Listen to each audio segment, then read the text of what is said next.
Hello guys, ഇന്ന് നമ്മൾ മുളപ്പിച്ച രാഗിപ്പൊടീൻ്റെ ഓരോരോ പ്രോസസ്സുകളായിട്ടാണ് പരിചയപ്പെടുത്തുന്നത്. ആദ്യം തന്നെ നമ്മൾ രാഗി ഷോപ്പിൽ നിന്ന് വാങ്ങുന്നതാണ്. എന്നിട്ട് അത് നല്ലോണം കഴുകി വൃത്തിയാക്കണം. അതൊരു 5-8 തവണ നല്ലോണം കഴുകി വൃത്തിയാക്കണം. ഓരോ തവണ കഴുകുമ്പോഴും അതിൻ്റെ ചളികൾ പോകുന്നത് നമുക്ക് കാണാൻ കഴിയും. അപ്പോൾ ആ വെള്ളം ഒഴിവാക്കി അടുത്ത വെള്ളത്തിൽ കഴുകി അങ്ങനെ റിപ്പീറ്റ് ചെയ്ത് ഒരു 5-8 തവണ കഴുകിയാൽ നമുക്ക് നല്ല ക്ലീൻ ആയിട്ട് തന്നെ നമ്മളെ രാഗീനെ കിട്ടും.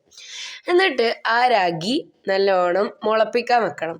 നല്ല നൈസായിട്ട് ഉള്ളൊരു ശീലയിലാണ് നമ്മൾ മുളപ്പിക്കാൻ വെക്കുക. കോട്ടൺ തുണി പുറത്തേക്ക് നല്ലോണം എന്താ പറയുക, ഈ ഒരു വേരൊക്കെ ഇറങ്ങി വരുന്ന ഒരു ടൈപ്പ് തുണിയിലാണ് നമ്മൾ ഇത് കെട്ടി വെക്കേണ്ടത്.